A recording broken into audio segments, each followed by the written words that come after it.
Hey, this is Avery Sunshine, and I am in the basement with JaVonne and Terez, shining. Hey, this is Gina Breedlove, and you're listening to In the Basement with JaVonne and Terez. What's up? It's your girl Monifa, and you're tuned in to Brunch in the Basement with JaVonne and Terez. Hey, it's your girl Allison Williams, and you're in the basement with JaVonne and Terez.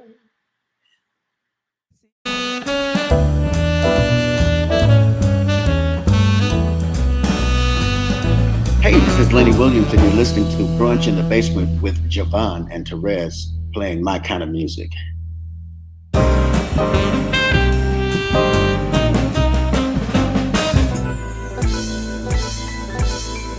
Still in the basement, no longer alone, with my homegirl Terez on the microphone.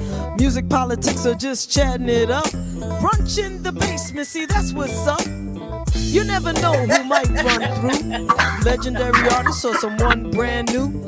You miss a lot when you miss one day. At least that's what I heard somebody say. But it doesn't really matter what whoever says. It's always a good show with JaVonne and Terez. Yeah. Brunch in the basement with JaVonne and Terez. Yeah. Let's see who we got today. Come on, everybody's a friend in my head. I already know everybody. Whatever it is, it's gonna be good. One day I'll tell you about me and Shaka Khan, but you know. Oh my gosh. Yeah, but she doesn't know anything about it. But anyway. No, she doesn't. She wasn't even there actually.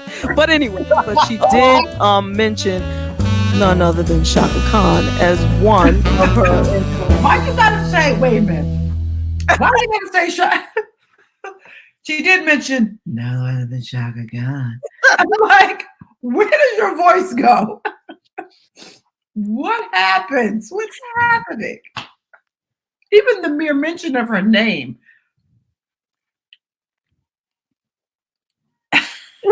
Silence. Oh gosh. Would you believe I'm blushing? Yes. Hard.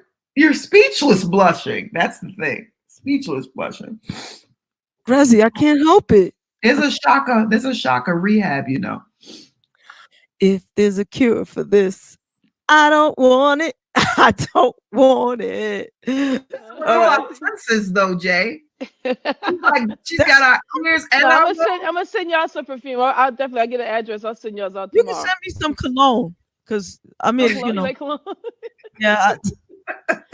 Just in case I should meet Shaka Khan, I want to smell really, you know, nice. Oh God. Okie dokie, babe. Whatever you say. I just wanted to wish everybody a happy Shaka Hanukkah. All right, thank you. Let's carry on. I'm sorry. JaVonne, there's a pill you're going to be able to take for that. I promise not to tell them which way you went, but they're coming for you.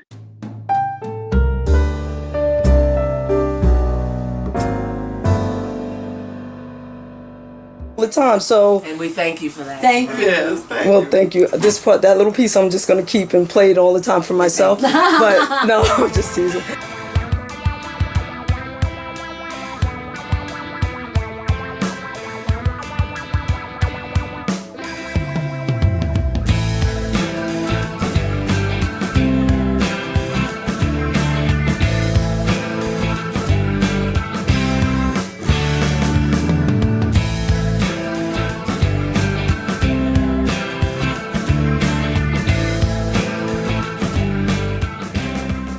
And I think it's time, Terez, to do a little rapid fire with Mr. Richard Pryor Jr.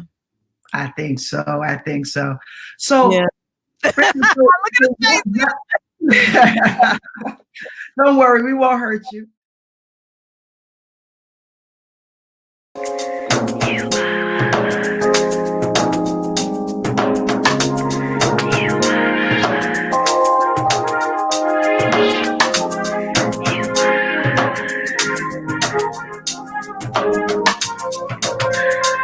You're the habit that I never want to break, the addiction that I could not bear to shake. You're my never-ending cycle of despair. You're the risk I take, my sexy double dare. You're the ceiling when I reach my utmost high. You're the feeling that tingles between my thighs.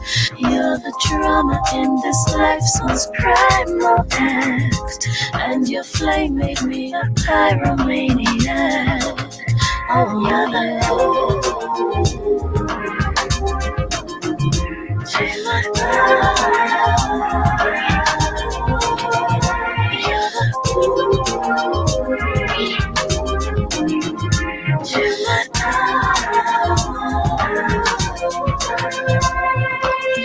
I'll never be able to explain or contain myself from you.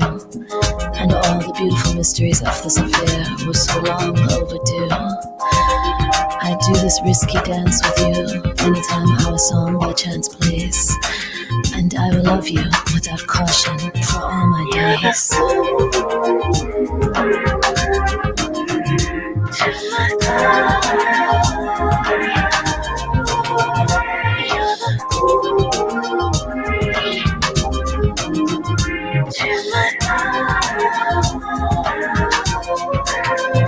You're the fault causing my inner core to shake.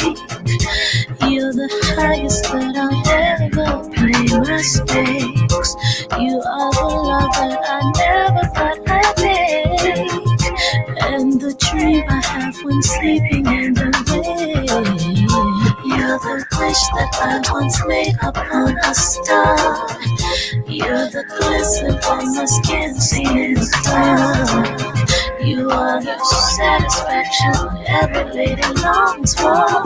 You are unlimited when all I want is more and more and more and more.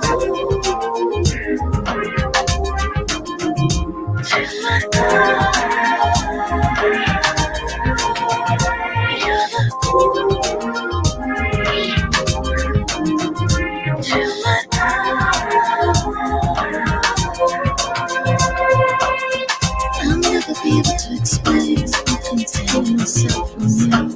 And all the beautiful mysteries of this affair are so long overdue. I do this risky dance with you anytime our song by chance plays. And I will love you without caution for all my days.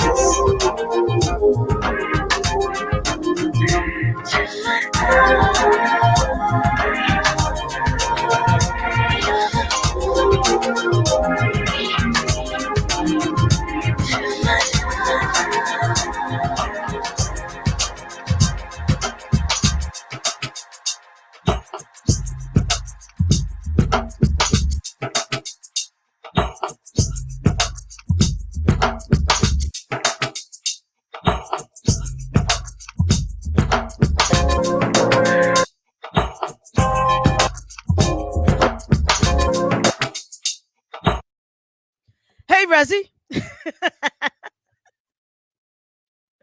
I can't hear you. Nice kickoff with the Cy Smith joint. You know what I'm saying? I was just feeling a little sigh. You know, and I love the title though. I think it's like you're the ooh to my ah. Like that's, you know, that's tight. That's tight.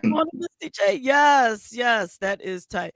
So I be doing the damn thing, and again, one of the most underrated vocal stylists that I can think of. I mean, there's just certain people like Psy who should be just everywhere. You shouldn't be able to turn on radio without hearing her. You should see her on your TV. She should be every time you turn on whatever it is that you turn on, you should hear her and see her because she's quite fine too. But I'm just saying, like, there are just certain people that some people get and this is just my snooty patootie opinion. Some people get a lot more attention than they deserve for stripping publicly and singing while they strip dance. But they're dancers, they're great dancers and entertainers, not necessarily great singers. You know what I mean? Yeah. Well, yeah. It's just my opinion. Well, I'll put it like this: you wouldn't even stack a caliber like Psy next to. There's entertaining and there's what there's entertaining and then there's Psy Smith. So Psy Smith is one of those classic vocalists that that is out there, and she's mixing genres where those folks are not. So yeah, like. I wouldn't. It's all entertaining, it's all entertaining, and there's some, excuse me. That was. I'm fighting to get my, it's interesting. And Mo said this a long time ago. She often says when she has to perform or do things in the Caribbean or islands that have like that it's very hard on the vocals because of the moisture, and the climate. And quite a few of us were hoarse, and I could hear the singers often, talking about that too. And it didn't dawn on me until now. I'm struggling with my own vocals at this point, just to speak. It's weird. It's weird, but that's what that was. Sorry. Oh, it is what it is. I mean, hey, this is live TV. See, if this was some pre-recorded thing, we could just edit that right on out. Nobody ever know you gagged.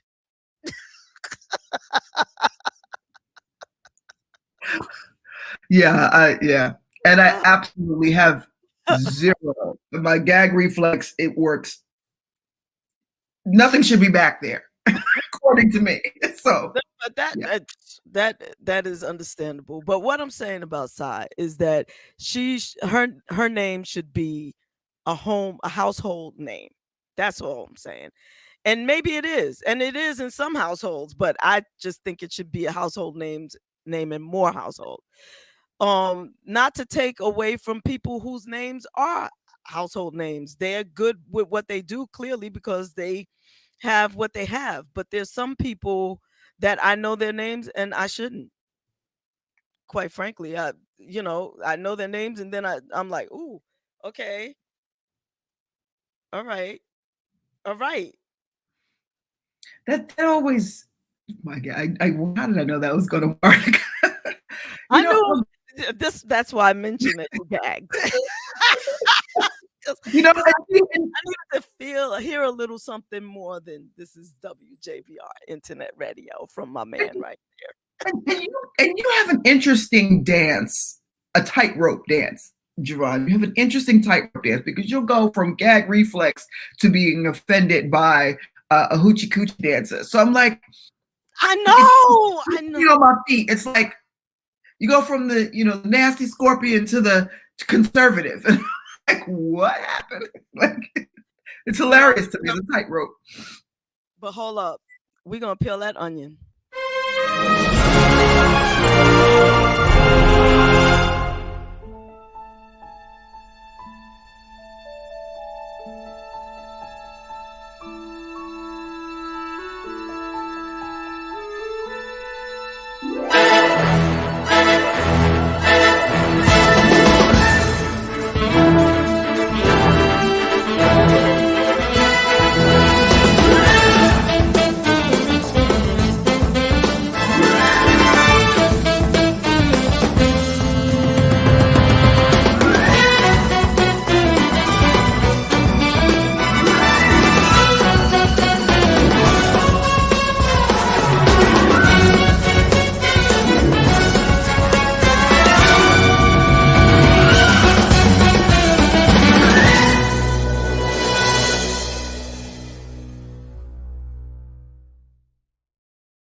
Ooh. Yeah. So this is the thing. Mm-hmm. Like I had said before. She's so silly. Who gave me the porn stash? T-shirt. Mr. Porn Stash himself, Mr. Victor Orlando, sent us. You got yours in the mail? I did. I just got it yesterday, as a matter of fact. And thank you, Victor, for the T-shirts. I will have my own next show. Yeah, I wanted to wear it. Mr. Victor Orlando is getting ready to undergo surgery to eliminate cancer from his body. So I'm keeping him in prayer, and I just wanted to wear the shirt in support. So yes, the onion. And how you doing, Seiji? Mwah, mwah, mwah. Sage. So that is definitely a part of the dichotomy, right? Is that in my mind, I am quite the whore. Oh. However, in reality, I'm quite monogamous. Oh. So I cannot. That must get awfully tricky. Oh, it's not tricky for me. It's tricky for everybody else, though. I mean, everybody. I mean, not everybody. Like, some people don't give a shit what I think and what I do, and whatever. I am, at least I think I am. I believe I am respectful, and years and years ago, even when I was younger, I had to put the girl on there. Some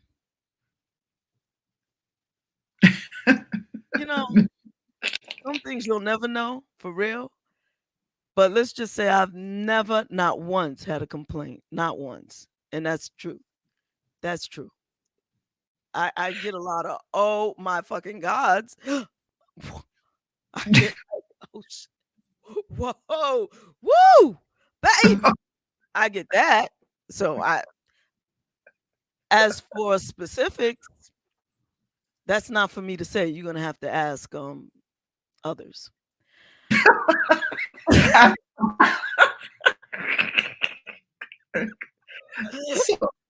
Okay, so let me ask a question then, because I wasn't necessarily going there, but be it that you opened that can of worms. The dichotomy. Let's bring it back to that for a second. You mentioned the word dichotomy, and I said it gets tricky, on this end. Hold on. I'm sorry.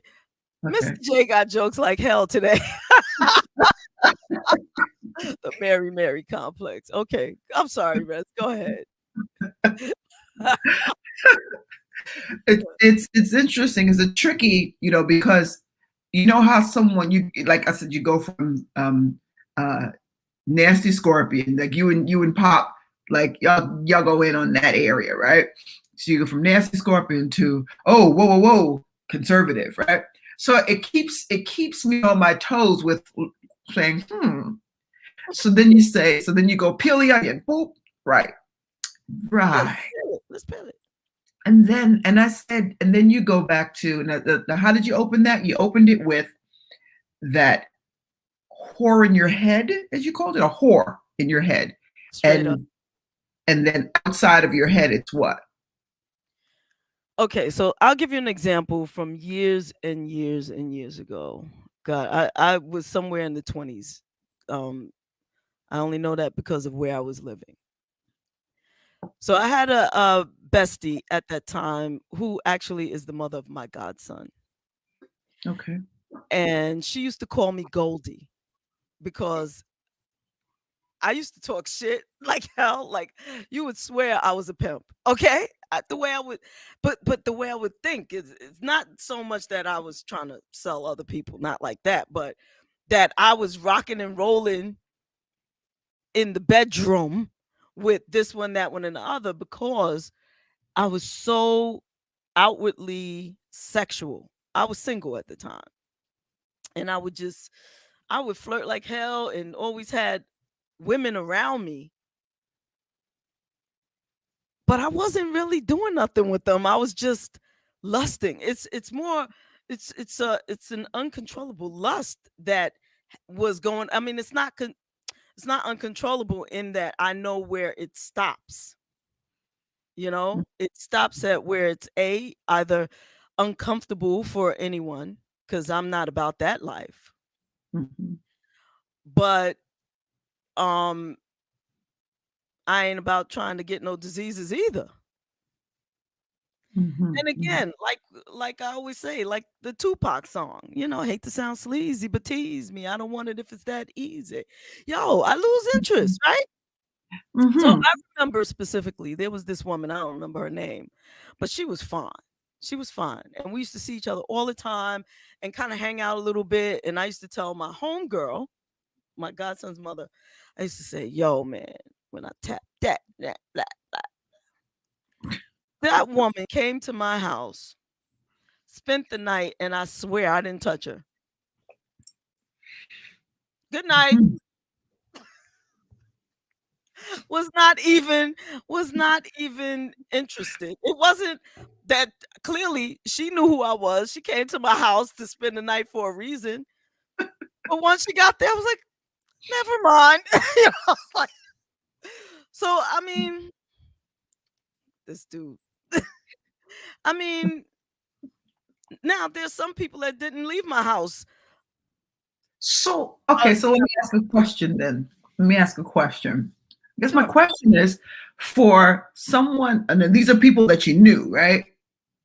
Or that for someone that may not know you, Mhm. and it sounds like in my world, Tina, and I have to, I'm kind of what's the word? I'm kind of like I don't know, cross between a few things, but I sit right at that razor sharp line, that kind of does this. Follow me? Not So exactly. so what okay, so what if someone doesn't know you Mhm. and from Canopate, right? Doesn't know you, meets Right. you. What does that say for your flirt factor? Do you have a flirt? Because you've often admitted to having a flirt factor. So at what point does the flirt factor, if someone doesn't know you and thinking, oh, wow, okay, so I'm getting all green signals. Remember we had the conversation, brief, albeit, about no meaning no. And you like, no meaning no, that means, yeah, that goes no, that means no. Right? Yeah. See, for those of you paying attention, there was a shift in the key of speaking. Okay. There's a shift in the atmosphere. Right. So, so if the no means no, then how does your flirting? So it's an energy. It's not an attack. It's a mutual energy. It's a give and take. What does that mean? Look, I can't flirt by myself. All right, or maybe I can. Maybe I do. However, some energies that appear to be, or maybe even feel like flirting, is not even necessarily flirting. It's just vibing off of one another, and it may arouse something sexual, or the conversation may turn a little not overtly sexual, but may have those connotations. You know what I'm saying? Doesn't mean that you're going to actually get busy. um it's a give and take. It's not, it doesn't mean that it has to manifest into something physical. It's just That's true. Yes, that's true. conversation, a back and forth. Like Pop and I can go back and forth with innuendo but we're not going to bed together. At least I don't think so, right, Pop? I No, don't know. no, I'm not talking about pop. But I'm I'm just saying, talking about I'm just asking. I'm just asking for a friend. What you think, Pop? No, I'm just kidding. But see, it doesn't, for me, it doesn't. Okay. So I think I told you when I was editing video, and I was I was editing video of an interview that we had done with someone. And as I was watching, I was like, what is going on here between me and this individual who I had never met prior to them coming on the show? okay. I was not attacking anyone. The energy was mutual.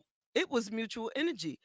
But since then, we don't talk. We ain't, I mean, we have communicated because we had a vibe. So there's been some, oh, this is my new stuff. Oh, okay, send it to me. Maybe I'll play it on the show. I'll see about that. You know, let me know when you're up to something.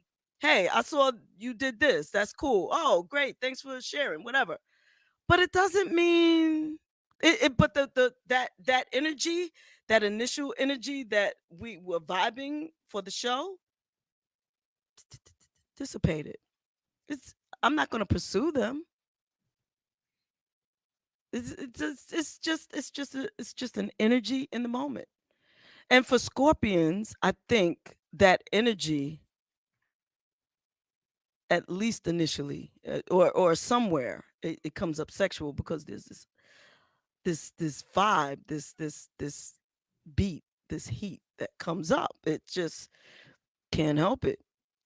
And when I'm more relaxed, not like now because I feel revved up because I'm trying to explain something, but when I'm relaxed and laid back in the cut and I'm just vibing, it does. There is a natural thing. And if I'm talking to somebody sexy, if I'm talking to somebody and there's something sexy about them,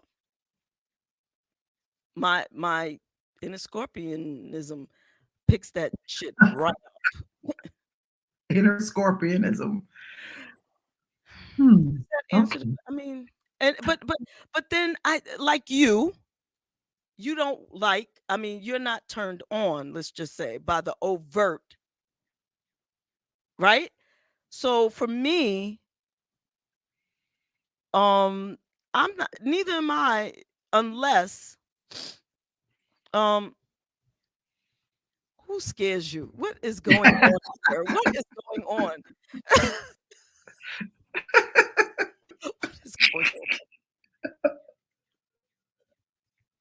Okay. But for me, certain artists who take it all off and blam, here it is. Take it. It's like, well, damn, put some of that in the closet and let me try to find it.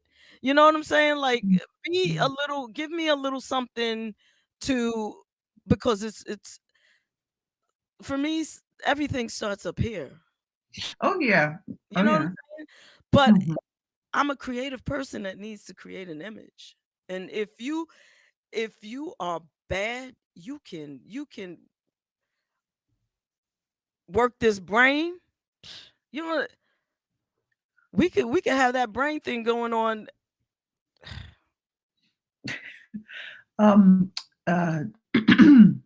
It's all about you, JaVonne. You're the freak here today. Who said that? That sounds like a popism. That's a popism. Who said that? That's a popism. You'd be correct. You'd be correct. I met a Scorpion who thinks I'm her kind of Scorpio. What's that? I met a Scorpion. I met a Scorpio who thinks I'm her kind of Scorpio, but I'm not. He thinks thou dost protest too loud or too much. I'm more of an exacting. Chances are, if I'm flirting with you, I want to get with you or know more about you. And if I'm flirting, it depending on what's being said, may tell you how. You know, I'm more of an exact person. That's why I tend not to flirt. I just don't do it. You know. But yeah, because you have intention behind your flirtation. Absolutely. But so is that flirting or is that being exact? I don't know. That sounds more like trying to get with somebody. Because for me, if a flirt, I could flirt with. Flirtation doesn't have to. Everything doesn't have to have an end game with me. I'm just not that way. I'm one of those. That's more teasing then. That's teasing then, isn't it? It's teasing someone, like, if not, okay, let me put this in context. I think that is flirting. But hang on. No, teasing is not flirting to me. see, it's kind of like, okay.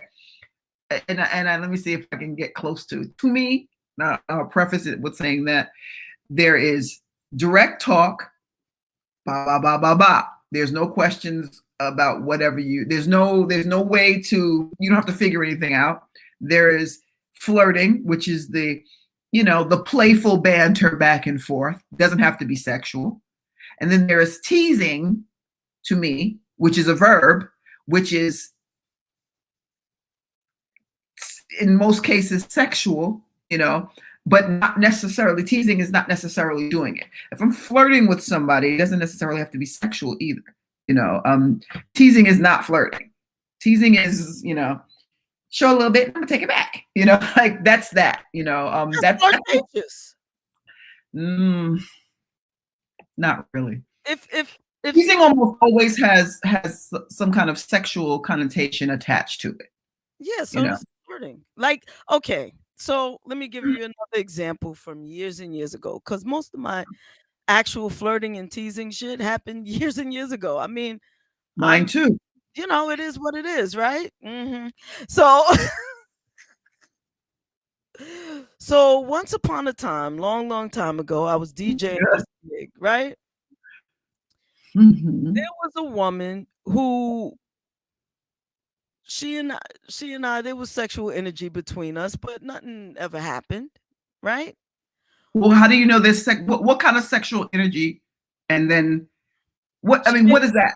She got me hard when I saw her. What?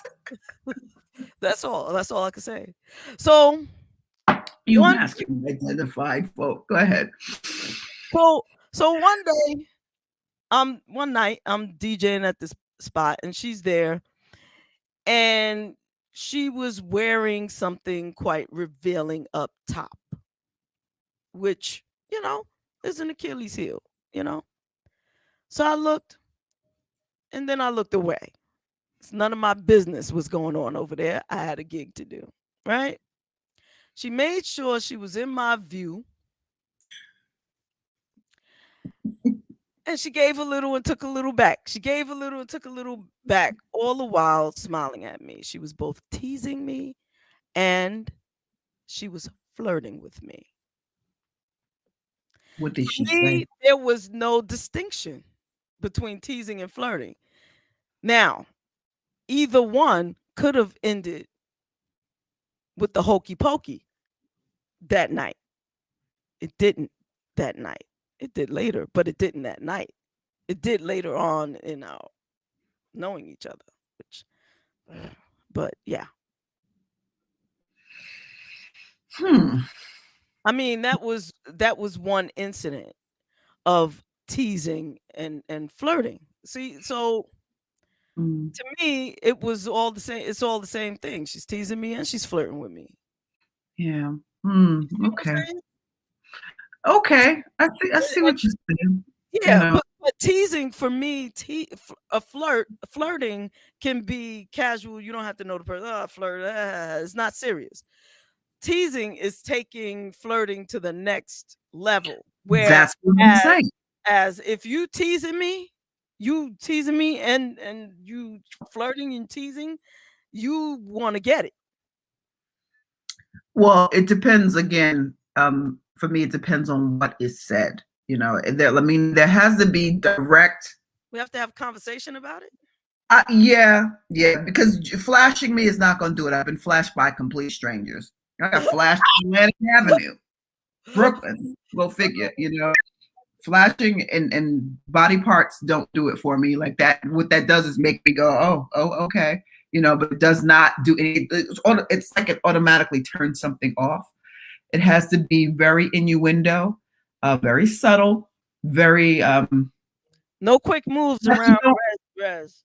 Huh? No sudden moves around Rezi. No sudden moves. Yeah. Contrary to popular belief, no sudden moves, none of that, womp. But see, that's how I feel about don't all right. In the past, I have to say it that way. I love your preface.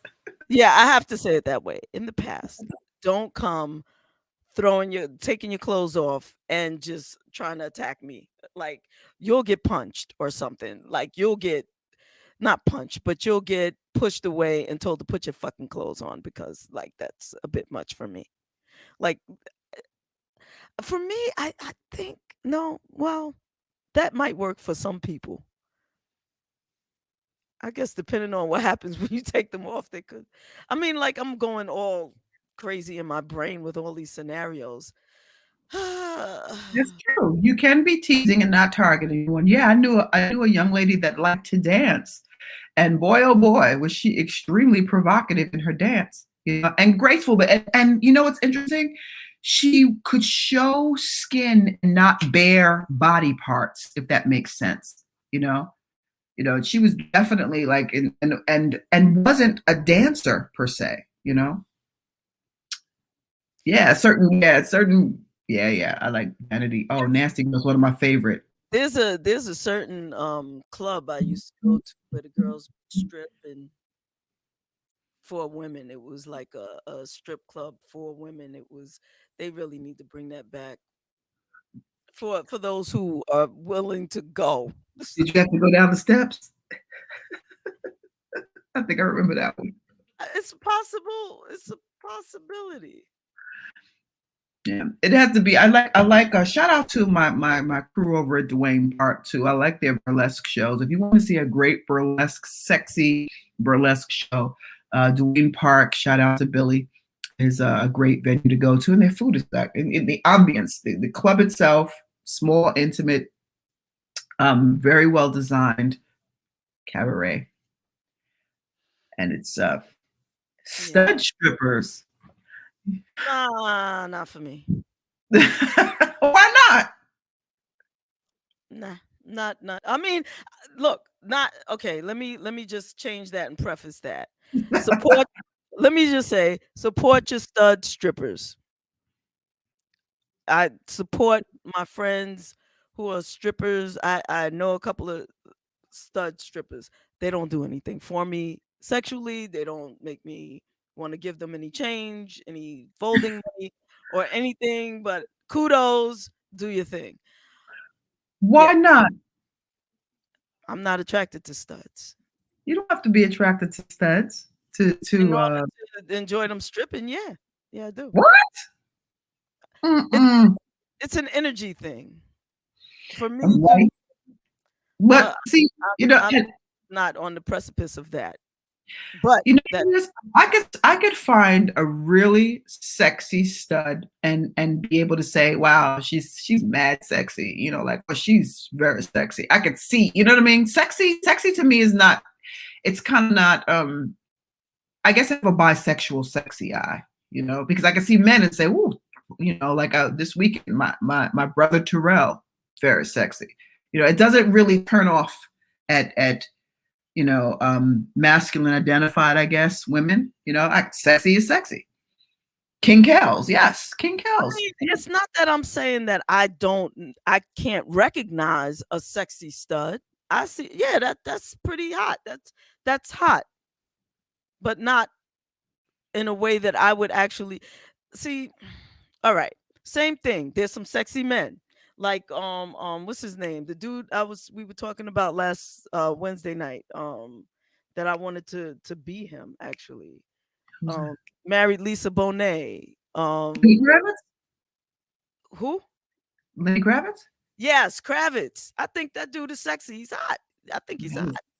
Absolutely. But if he did a strip show, I might watch. Right there. He wouldn't do nothing for me. I mean, it just. Well, okay. You know what? Okay. Do nothing for me. Here's the thing. Now, if you're asking me, could Lenny Kravitz change my diet? No. But could Lenny Kravitz arouse me? Sure, he could. I think he's super hot. But that doesn't mean I want him. You know what I mean? Like, that doesn't mean like I want to reach out and touch him. He can arouse me in a very I'll watch kind of way. Because remember, you know, everything starts with head and eyes. Second, I say this simultaneous because you have to actually see it. You know, and if things you find can be attractive, not enough to reach out and touch, but definitely enough to watch. And people forget, The voyeurism is a stimulant. And that's cool. That's cool. However, I mean, you know, it's you know, I if you said, okay, Jay, we're gonna go to a strip club, it's going to it's going to be a sexy stud strip club. I'd go, maybe not. But if you say, yo, Jay, get your singles ready, cause we going to the strip club. Who's stripping? Uzi and them. Oh, I'm going. I mean, Uzi's probably like 75 years old by now. You're right. Shout out to Uzi. Yeah. And let me tell you something. Uzi I know she's so bad. I know she bad. Listen, I'm telling you, and she probably can still make a lot. Listen. Don't sleep on Uzi. All right. Uzi's bad. I slept on her one night, and Uzi flipped my ass upside down and had me in a headlock that I enjoyed. I'm sure you did. I'm sure you did. Uzi back in the day, boy. I haven't seen Uzi in many years, but boy, oh boy. Shout out to Uzi. Yeah, that she taught me a lesson or two or three. He terrorized New York City. What? Are you kidding me? I still got a crick in my neck because of Uzi, but I still like it. I'm sorry. I'm just saying. But there's the taste factor. Now, you know how, oh, man, there was this one time I just had this really unfriendly memory. I was DJing a private party, and there was a male stripper and a female stripper. I'm just DJing. I'm just there to DJ. Why the dude, big old masculine dude, right? Why did he have it out for me? I'm the DJ. Go bother those people. Get a drummer some. Get a DJ some. No, the DJ didn't want none, but he insisted. Oh man, that's a bad memory. It's not a bad memory, it's just a weird, like, why is that in my mental Rolodex? You know, because it happened, motherfucker. That's why. What did he do? Lift you up on your turntables? Oh, near my turn. I must have walked away for a moment. And why did I do that? I should have waited till the damn show was over. On the cross. Whoa. Whoa. See, I don't like I've been lifted occasionally by a few men and women. You know, like, never in the line of fire, but for some odd reason was, kind of, except for, I had a partner once that got strippers for my birthday, got dancers, let's just say, for my birthday, and everybody that she threw a small gathering at my home and had dancers there, unbeknownst to me. It takes me a minute for those, and a few cocktails to actually go, oh, this is what's happening. Okay, well, let's just put up the guard rules. Like, I don't want anybody touching anybody's genitalia. We're not doing that. That's just me. I'm a little bit of a germaphobe that way, but you can dance. I'm all for that. I just don't want anybody probing, touching any of that stuff that I find to be not necessary. Don't touch the unnecessary parts. Don't touch it. Don't touch nothing. Oh shit. Look, man. Look, I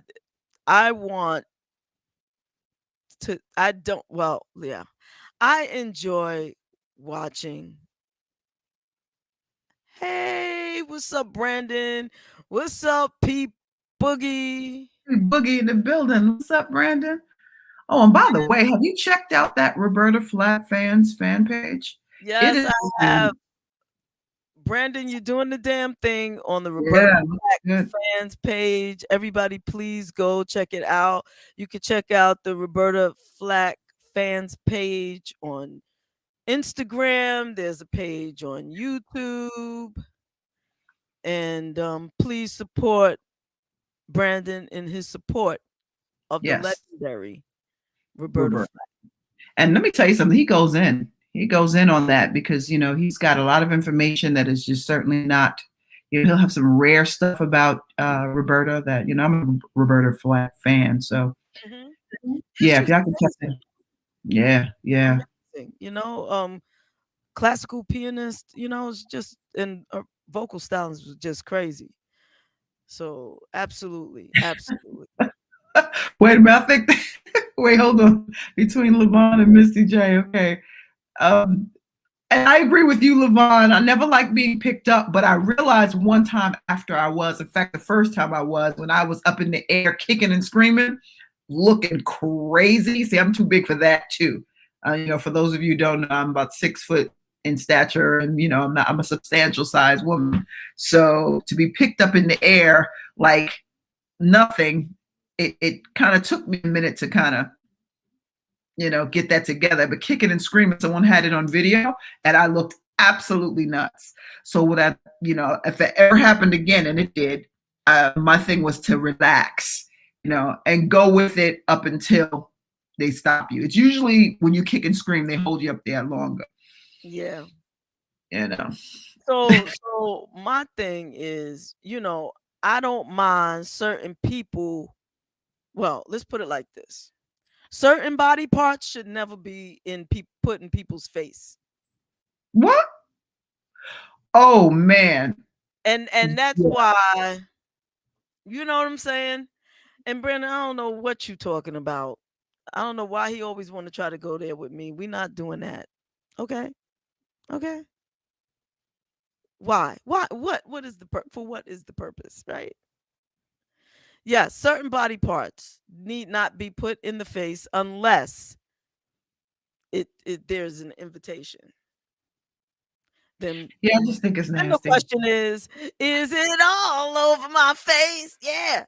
But if it's not welcome, then pineapples. Yeah, pineapples 3 times. She ignored you. Oh man. Yeah. LaVonne, by the way, I saw the picture of you with the buzz cut with the Caesar. That was dope. I liked it. That was,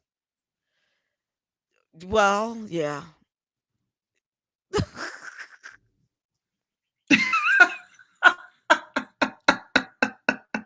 Pop, I got a video for you. A face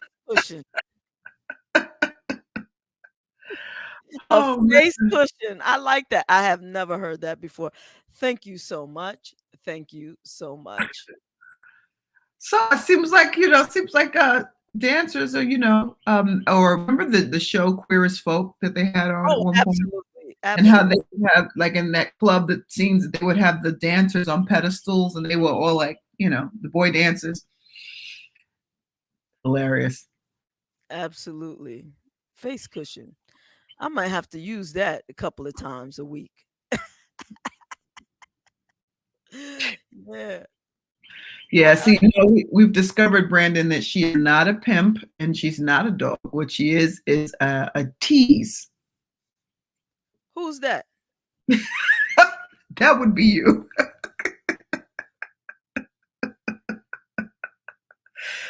A dog? Are you calling me a bitch? Me and Brandon, you want to fight me? Is that what you're saying? What the hell? What is going on here? I really need to know. A dog?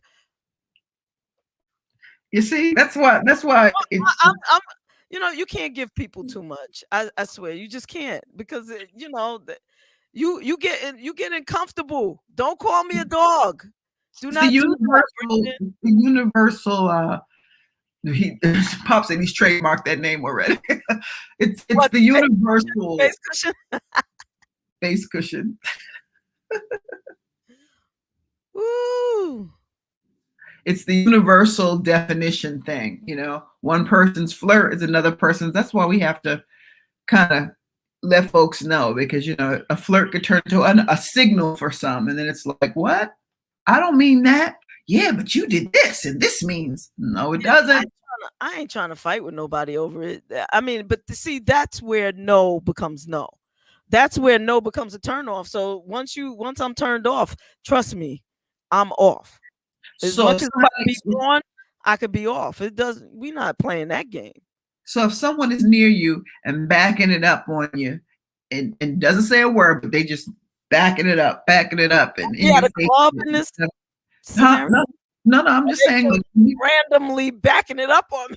Like, well, there's a. Okay, let me set the stage. and There's do I like them? I mean, are they sexy? Well, Give okay, me see, an example.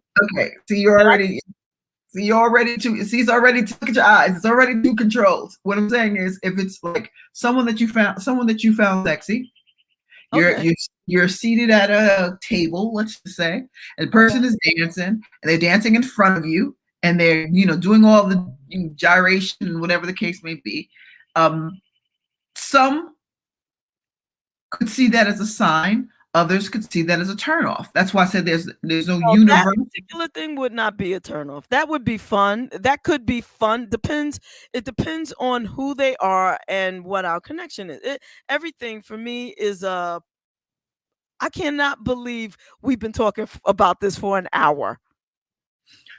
An hour. Not an hour, an hour. I can save my conversation for basement in the dark. It's too hot for brunch. yeah, definitely. Well, let me just say,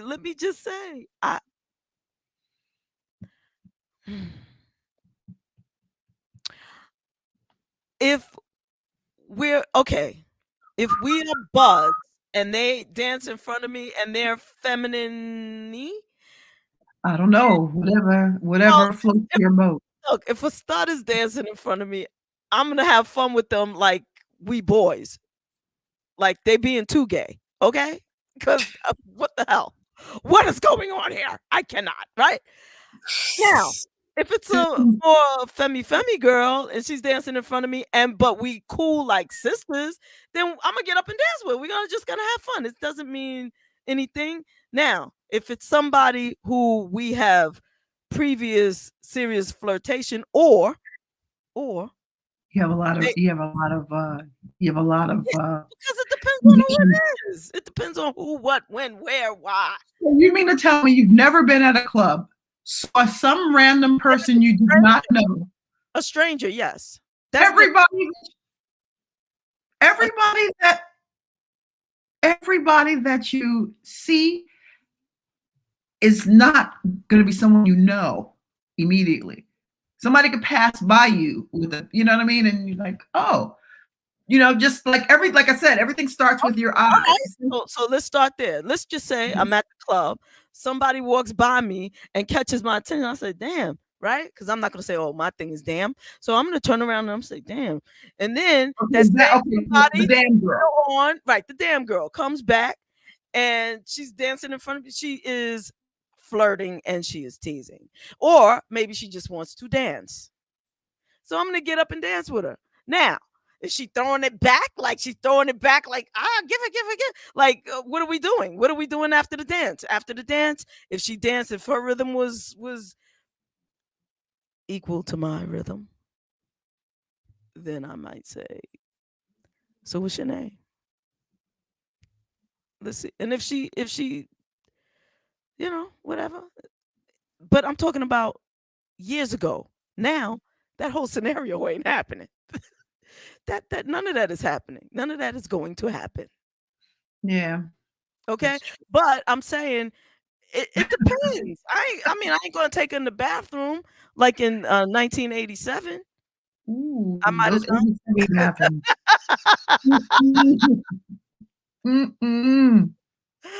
We only look like we've evolved, but we've had 87 to contend with. I'm just saying, look. I was gonna play Nasty Girls for you and Pop, because I was gonna do that, but I can't do that right now. And I'll tell you why I can't do it. It's not because I don't have it. Who doesn't have it? But I have to do this. I have to say, fuck that job. Yeah.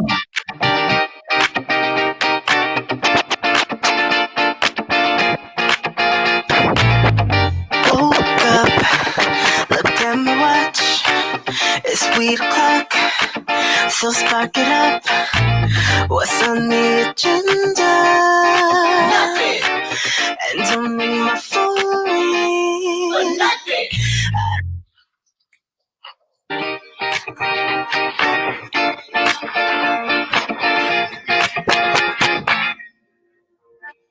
I know.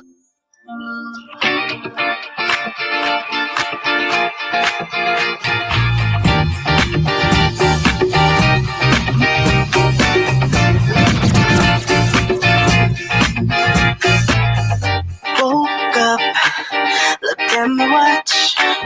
It's 8 o'clock, so spark it up. What's on the agenda? Nothing. And don't make my phone ring. For nothing. I don't wanna see no text telling me about your ex. If it ain't about some sex, food in a brand new bed. I just got that email, but right now I don't read well. Cause I just called out of work for the 3rd time this month. I ain't got no excuse, but I'm gonna do what I want. I'm like, fuck that job. Fuck that job. Fuck that job. Fuck that job. Fuck that job. Fuck that job. Fuck that job. Gonna take my talents to bed and then lay there till noon. I already got paid, so I'm gonna sing with some food. I'm like, fuck that job. Fuck that job. Fuck that job. Fuck that job. Fuck that job. Fuck that job. Fuck that job. Fuck that job. I just broke up with him again. Won't tell my friends, I don't wanna hear till just so again. What's on the agenda? And don't make my phone ring. Won't let a thing get the best of me. I'd rather stay here asleep. Finally a bit of peace. Today I'm hard to reach. I just got that email.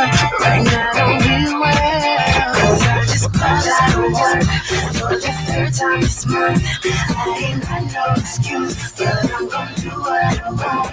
I'm like, fuck that job. Fuck that job. Fuck that job. Fuck that job. Fuck that job. Fuck that job.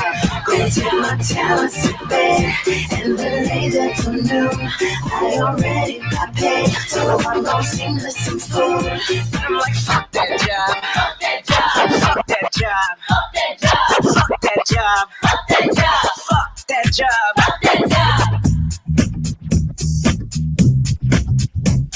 Hey. Hey.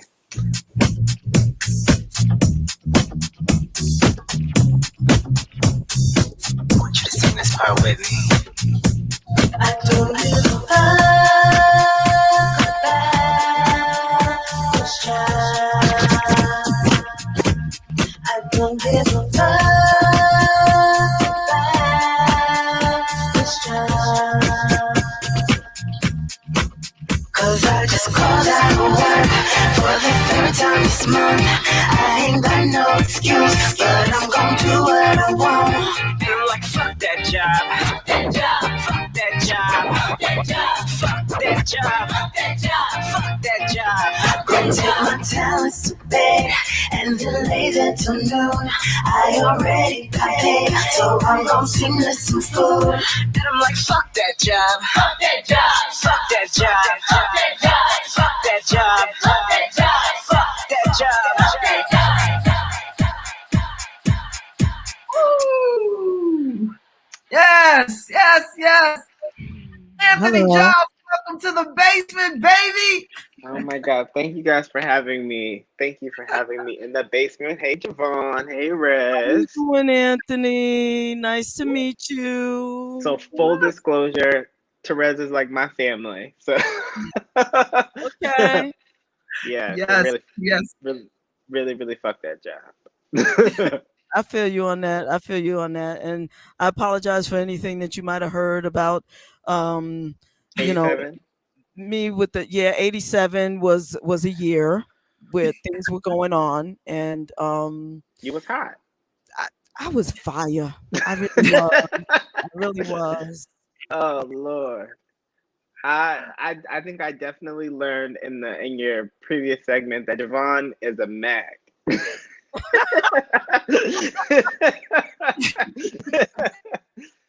Do people say that anymore? Do they say that anymore? I don't know if they say it or not, but yeah, it's true.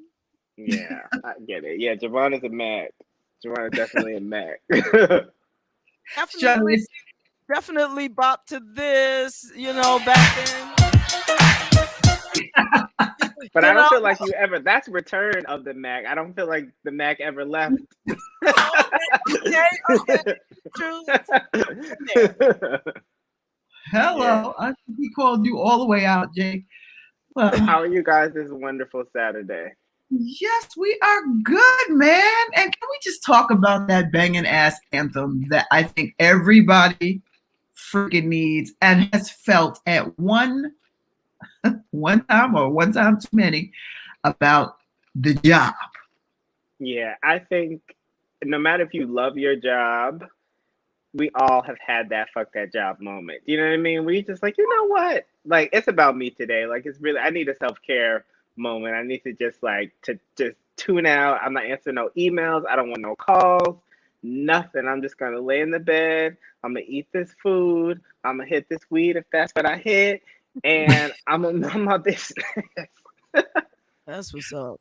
Yeah. Man, that was when you dropped that, and and you had shared that a little bit before you dropped it, but when you dropped that, I was like, oh, like it was so apropos, and I had to be real careful. I just remember being real careful right around that time because I was in that fuck that job mode, and that would just be too easy to have that. I think I just got a license for it, so and maybe everybody may be saying fuck that job very soon. Yeah, I think it's like when you write something that just hits that chord with everybody, like it doesn't matter young or old, like if you on your first job or you about to retire, like it really just, and it was really inspired by a terrible work day. So outside of music, your audience doesn't know, but I do makeup, and I was doing makeup for a woman on Park Avenue in the parkiest of Park Avenue apartments, and I walked in and she says, I want to do my makeup on the floor. And I'm looking at her like, does she want to sit on the floor? So she walks into the kitchen. It's a little small kitchen. And she lays on the floor, puts her feet up on the stove, and says, I want you to do my makeup like this, like a corpse on the floor. This is happening. And I'm looking, like, okay, I'm a Black man. I'm on Park Avenue. This white woman is laying on the floor, and it was just that moment where you're just like, you know what? Fuck this. I don't need this. I don't need this shit. I don't need this. Like, I don't need this. You know what? Yeah. Anthony, that's when you say, that's going to be extra. This is going to. Yeah, no, see, one of the brilliant things that I learned through my, years of professional experience is that you should build your bullshit price into the price already, right? So it doesn't matter what happens, you've already charged them for some bullshit, right? So if they pull some bullshit, you're like, it's fine. I already charged y'all for that. So I build the bullshit into the base price so that no matter what I walk into, it's fine. Like there's a certain amount of money that if I make, it's fine. You know what I mean? Right. But the corpse on the floor, it was even beyond. Yeah, that was even beyond the bullshit price. Yeah, no, you gotta bump it up even more on that. Okay, you want to be a corpse, so excuse me, get your calculator. With a corpse with your feet up on the stove, you said? On the stove. It was one of those, like, like sometimes you just have a real special day, but you're like, this is special. Like this is really different. So yeah, I came home and I wrote fuck that job. Inspired a whole hit. Exactly. Oh, totally. Real quick though, let's just walk through a couple of your hats, and if I miss any, please. So we have songwriter, yes, producer, yes, singer, yes, makeup artist, Yes. Director. Yes. What did I miss? Child of God. Child of God. Okay, okay. Yeah, Anthony is probably one of the most brilliant minds that I know. And what I love about Anthony most is that he does not box himself into, and if he likes something, he's going to try it. He's going to research it and he's going to do it. And I remember some of his starts, you know, I remember the makeup thing, how like, you know, he studied and watched many makeup artists that were like, you know, real gatekeepers in the industry when he hired them either for jobs or was a part of the sets for whatever reasons. And the next thing you know, he's turning out faces and face charts. And this is amazing to watch his transformation. Also, you know, like very, very early on, and I'll share this publicly, when Mo and I began to date, not when we met, but when we began to date, they were recording stuff. And I remember seeing the two of them in their studio space, workspace, and how his approach to working with her was really incredible, and how he could make her work, her vocals. Like, Anthony's a beast when he's working. He's a beast. And between her and Noni as well, another artist. Shout out to Noni. How is she? She's amazing. She's the vice president of Essence now. So oh, nice. yeah. So yeah, we're all using all our gifts. Noni sings, she writes. We still have we have so many things in the works. I definitely feel like one of the things that I learned during the 2008 crash, I was working for The Source when the whole world crashed. And you know, it was before that, like they sort of like looked down on the slashers, right? If you could do this, then you got to pick one. I watched all those people who had one thing that they could do. They went to work for the MTA. Like they had to leave. You know what I mean? Like they really had to get out of the building because they had one skill. But I saw all the slashers able just to create opportunities for themselves. So I knew that there was no shame in having all of these gifts. And if I could use all of my gifts, like the synchronicity would line me up like for opportunities that I would have never gotten just doing one thing. Do you know what I mean? Like you absolutely never know. You never know what it's gonna be. Thank you for saying that. That you just said a jewel. You know, I just want to slow you down just a bit to focus on what you just said, because yeah, you are absolutely right. There are people that want you to focus on one thing. What are you? They want you to define it. Sometimes shit can't go in a box about that. And if we learn nothing else in COVID, we had an example where you had to have more than one skill set. You had to have more than one thing that you were good at. And sometimes you needed a person that could do all three things, you know?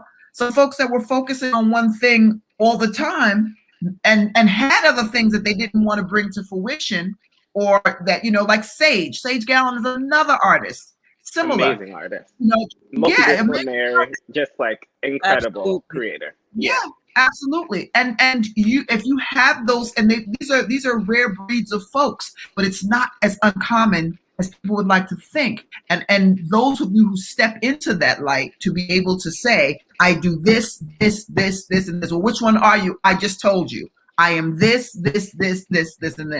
And still redefining. The more skill set you learn, and you and Sage are alike in the respect that if you bump into something that you didn't know and you have an interest in it, you become all of it. I'm gonna go all the way. I'm going all the way down the rabbit hole. Like I really, and I think you realize like we all have our own constitution, right? Like we're all made up of whatever we're made up of, and I'm creative. Do you know what I mean? Right. So it doesn't matter what space you put me in. If there's nothing there, I will put something there. Like I'm creative. Like that's just exactly. If it's what I mean? Void, you put if something's needed, you create it. Absolutely. If there's a space there, I'm looking at a wall. I'm like, there's nothing on the wall. I'm gonna put something there. Like that's just how I'm wired. That's just my constitution. And yeah, if I could give any advice to people in the industry, it's use all your gifts, because you never know which gift will open what door, right? Like for example, a year into doing makeup, I was doing makeup for Hillary Clinton and Paris Hilton. And because of those connections, I got to do makeup for Lady Gaga's mother for all of her UN stuff. And so because of Lady Gaga's mother, I met Lady Gaga. It's like it all fed right. It all feeds, all your gifts are gonna get you to where you're going. Because I feel like we have a divine destiny, right? Like we're all going where we're going, right? Somewhere. You can either make it hard, you can make it easy for yourself, but you're going there. It's happening, right? And I think that when you use all your gifts, it just gets you to that destination in a way that's filled with grace. Because when you use your gifts, you're sharing with the world. You're giving the world a gift. So, I want to get there with as much grace and peace and mercy as I can get there. So I'm gonna use all the gifts, Yes. Of all the things that you have created and done and been a part of, all of everything, what is your most favorite thing to do or to create? Is it creating music for others? Is it now that you're singing your own and putting your own stuff out? Is that giving you the new excitement?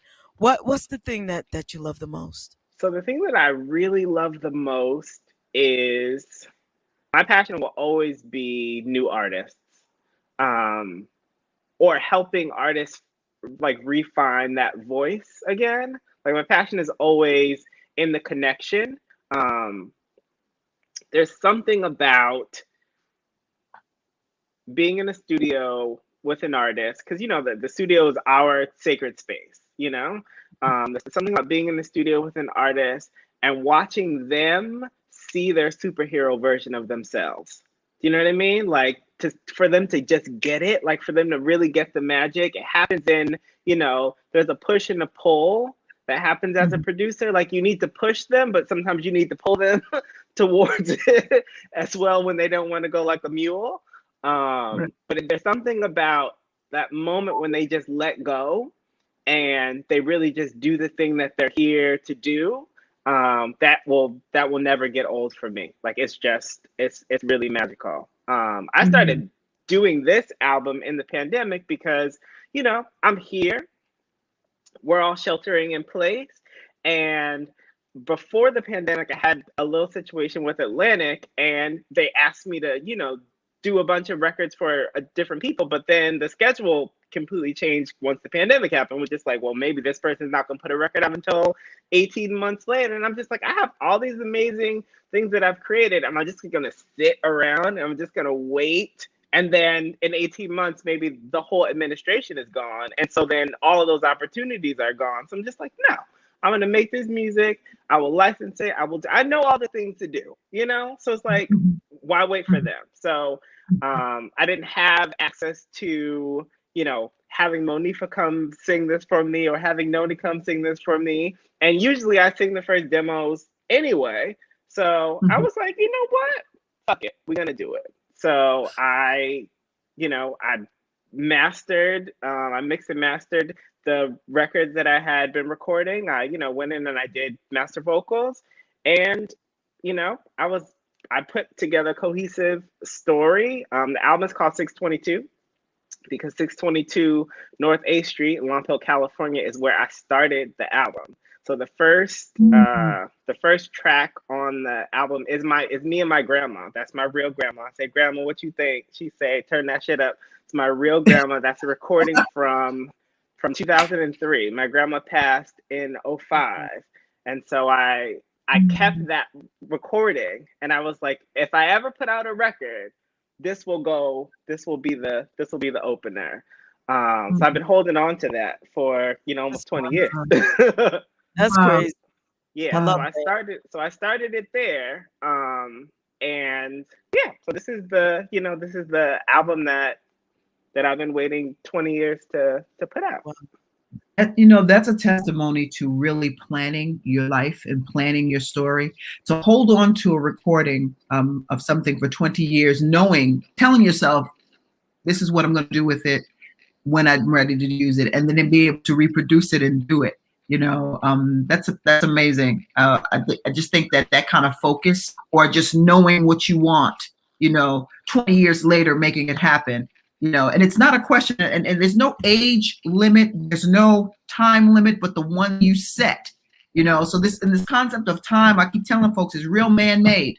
I have some people that are discovering some amazing things about themselves and what people would deem to be later in life. But I say, like, follow your bliss. You're an example of following your bliss, Anthony, and it's led you to spaces and places, man. Can we talk about your Grammy-nominated song contribution to the R&B? Yes. So, I wrote it with that exact intention, right? So I wrote the song one day. I was walking my dog and I kind of heard the melody. So I made a voice note and I went back and I, did a quick demo of it. And I remember sending it to my friend Colin and I was like, I'm going to get nominated for a Grammy for this. This is that moment, right? So this is like maybe a year later, I had sent it to Monifa to get her to do, I was like, I want you to do a version of this. Like, I feel like this could be, this could be something. And it got put in her R&B Divas submissions, right? Like just as possible songs. So it was like a demo of Noni singing it.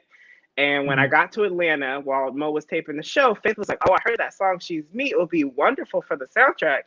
And Mo was like, oh shit, I didn't even mean to put that in the folder. Like, that wasn't even for y'all.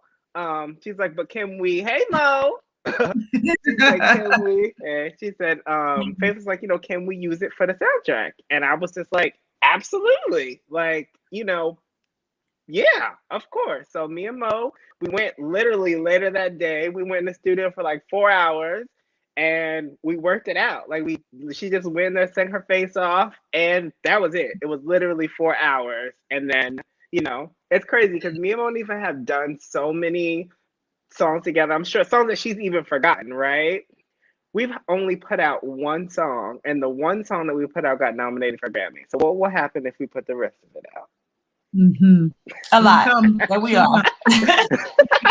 Do you know what I mean? So it's just like the testament. Like when I wrote it, I knew exactly what it was. Like I felt like it was just one of those. It was one of those stories that was important to tell. Like I was having all of these conversations with women in my life, and I'm just like, wait a minute, you are a sexual abuse survivor? You've been sexually assaulted? Like I was everybody, and I'm just like, is this everybody's story and nobody's talking about it? We Me Too before Me Too. So it was an important song for me, and it became a moment that is part of music history now, which is pretty incredible. And I got to share with my sister Mo. Yeah, what's interesting about that song is that you said something too that's very telling, and also very, very, I don't even know what the word is, that there are a lot of women that have we're in such a rape culture, and we are just starting to make people pay for that in various ways, and we are just starting to make that part of the story. Like once upon a time, that was not part you had to live with. There are many, many women out there living with the scars of being abused or even raped. And the story starts off so sweetly in this particular song that it's so relatable on so many levels. And what I liked is that you can relate to it if you're in school, that it appealed to where a lot of our stories began when we're younger, and we carry these scars as women, into our adulthood. And if you're not careful, or if you don't therapize or work that out some kind of way, that trauma out of your body, how long-term it can have other effects on you. So, shout out to you for even taking a look at that subject matter and having those melody lines and having that story, because the song is a story. It's a great storyteller. Yeah, and then it does something special with you, Mo, because it's not your typical sound. It's very from that you can build on the rock, you can build on the acoustic guitars. It's very, very beautifully done. Yeah, produced. I wanted it to feel like something that you want to hear live. Do you know what I mean? Like it's built for a band. It's built to just like or just sit down with a guitar and just make it like super intimate. You know what I mean? Like, I think for me, that's one of the really important parts of like songwriting is I think I don't really like to write to a beat. I really like there to be a song under it. So even if it feels like it might be a beat, I can strip it back and play with the piano and you can sing it and you'd be like, oh shit, well there's a song under there. Like I really composition is really important to me. It's a really important part of what I do. And I had a conversation with a publisher when I was maybe like 22, and she said a sentence to me that completely changed my life. She said, songs are valuable when they have multiple lives, right? She's like, you never know what that song could end up being in 20 years. She's like, so you write a song, that's a good song, and keep your rights. And you never know what it's got. Like I literally just heard ODB, Baby I Got Your Money in the Tide commercial. But baby, I got your laundry, don't you worry. He's gone and it's feeding his kids. Do you know what I mean? Like that's a national, that's $1 million type of situation. That's a record deal off of something that he did 25 years ago, So I really learned, write something timeless because it will be timeless. Like Dolly Parton has shown us, written a few of those. A few, but that one with Whitney, that one cover is, it's the biggest record of all time. Like, right. We had Lisa on the show Wednesday, and I was. Yeah, exactly. That's right. And one of the things that I got a chance to share with her, I said, your songs relate to me because they're so conversational. Like I remember bopping and also talking, using her words to talk to a person. Right. And she said, well, that's exactly what they were, conversations. And you just mentioned the same thing, conversations. And we need to get back, in my opinion, because I've got a lot of opinions when it comes down to music and songs, but I want to be able to hear your song and I want to be able to not have to edit it, in certain rooms, but I also want to be able to have a conversation because I'm a lyric queen. I love lyrics. I've always loved lyrics. JaVonne and I talk about being the liner note kids. Like we were the kids that were opening lyrics and looking at the back pages. Yes. They don't have that shit anymore. So it's like folks miss that whole piece. But, I appreciate Tidal for putting all the, like they have all the credits there. So you can see all the people who contributed to making it. So we're liner nerds. Listen, I would listen to a song over and over again, and I would just listen to the individual parts, right? And it got to the point where I could tell who was singing backgrounds on this.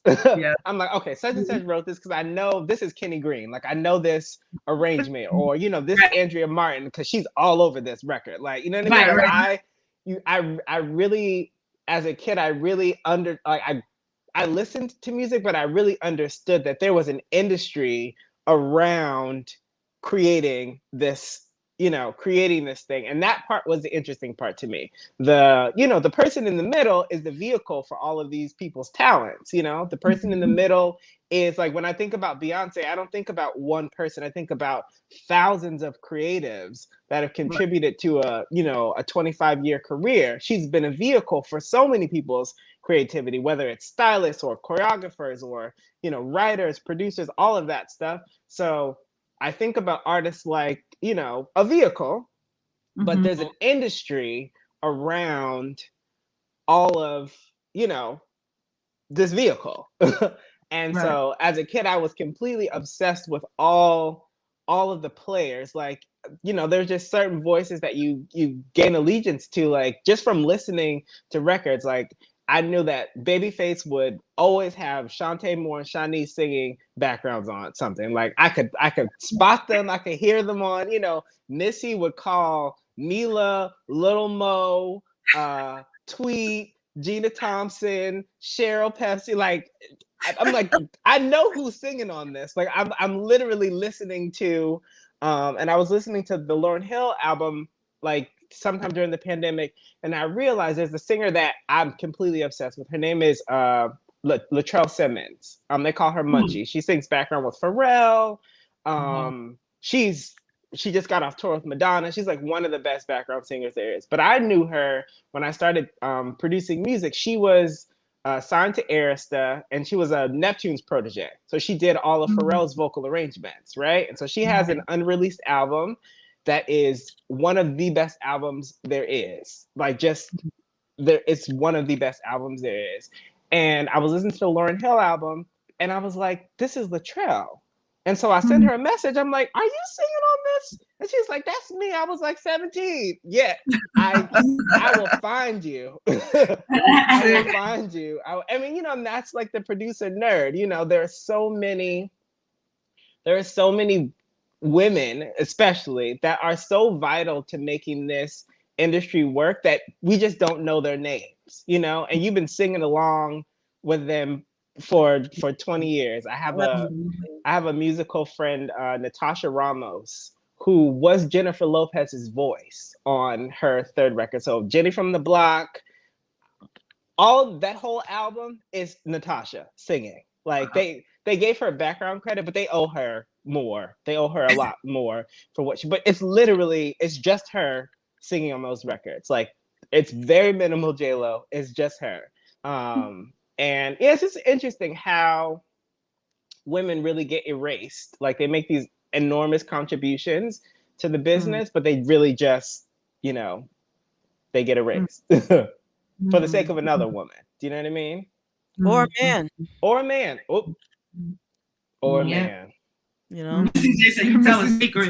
He's telling secrets. Somebody does get these gatekeepers out here. Yeah, you know, that's one of the reasons why, you know, and again, like, yeah, it's. I love you, Ed. I love you, and I love music. Like, I really love the community of people that make music, right? The executive, you know, those people are full of it. But like our community of creatives, like, it's a small group of us. Do you know what I mean?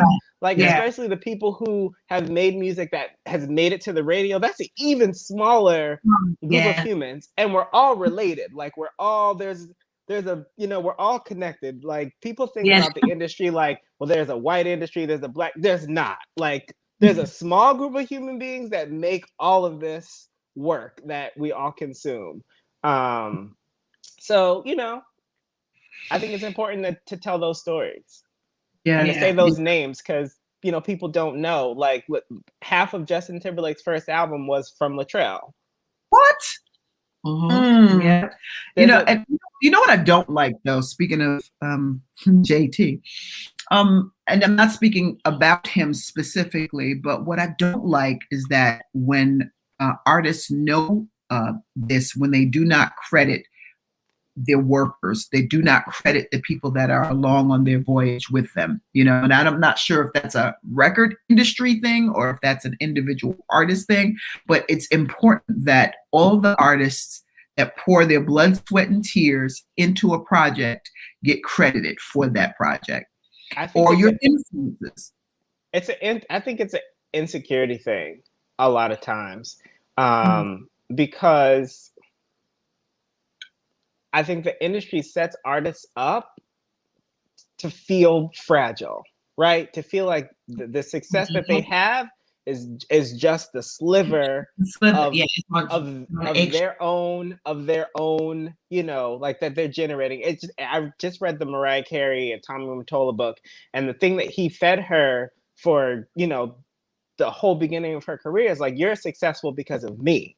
Right? You're successful because you married to the president of your record label. Mariah Carey is the best singer-songwriter in the history of the world. There is no better singer-songwriter, producer than Mariah Carey. No one else has written 19 #1 hits. That's Mariah Carey. That's her. That exists in that woman. She generates that out of her. And she went somewhere else. He tried to sabotage her for a little bit. And then she had the biggest moment of her career. She is the most talented person in the music business. Like, as far as like star facing, she is the most talented person that we've ever had. She just is, you know? And the industry needs women to feel insecure. They need artists specifically to feel insecure. So they feel like they need to hold on to that power structure, you know?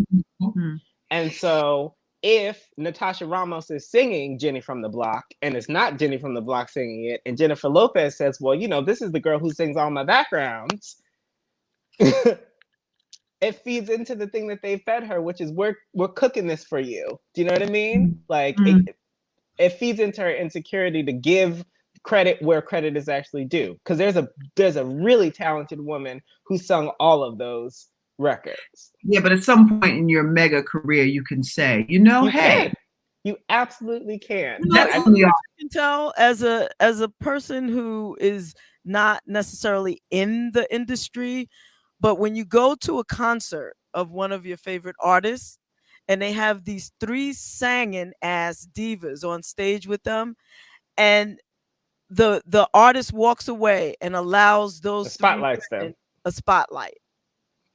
You know, that to me is when, you know, they're securing their shit, because sometimes those 3 background singers most times can sing the lead singer. Absolutely. And so give them their star, give them their shine, you know. But also I think like out singing is like a background singer is supposed to be able to do everything, right? Like they are the best singers that we have in the business. I think that people overvalue what a good voice. There are so many good voices out there, right?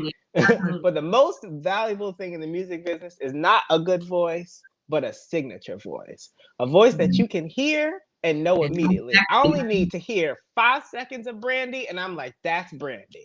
If I hear Whitney sing one ooh, I know it's Whitney. It ain't nobody else. You know what I mean? Like a signature voice is more important than a good voice. There are a lot of good voices. There are a lot of spectacular voices in the business. So I think that sort of gets in people's heads like, well, she's a better singer than you. You don't want to put out that.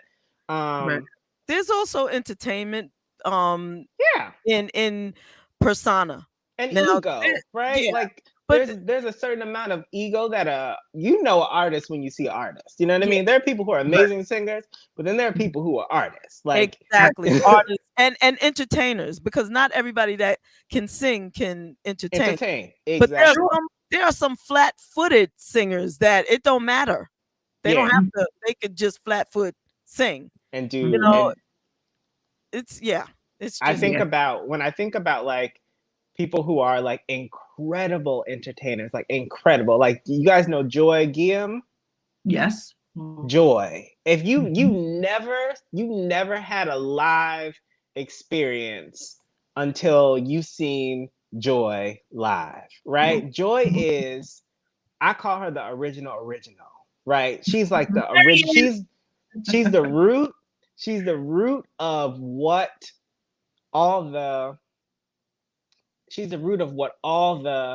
like original girls are doing still, right? Like so Erykah Badu and Janelle Monáe and all that thread that goes back to like Betty Davis in the 70s. Like I feel like Joy is, you know, she's our link to that thing. But until you seen her live, you ain't seen entertaining. Singing, that sister right behind you, Terez. Listen, until you see Monifa live, like if you heard Monifa on the record, that's cool. She cool on the record. But until you see her live, like until you see her sing Purple Rain, until you just have her sing some Tina Marie live for you, like then you really understand like that it's a ministry.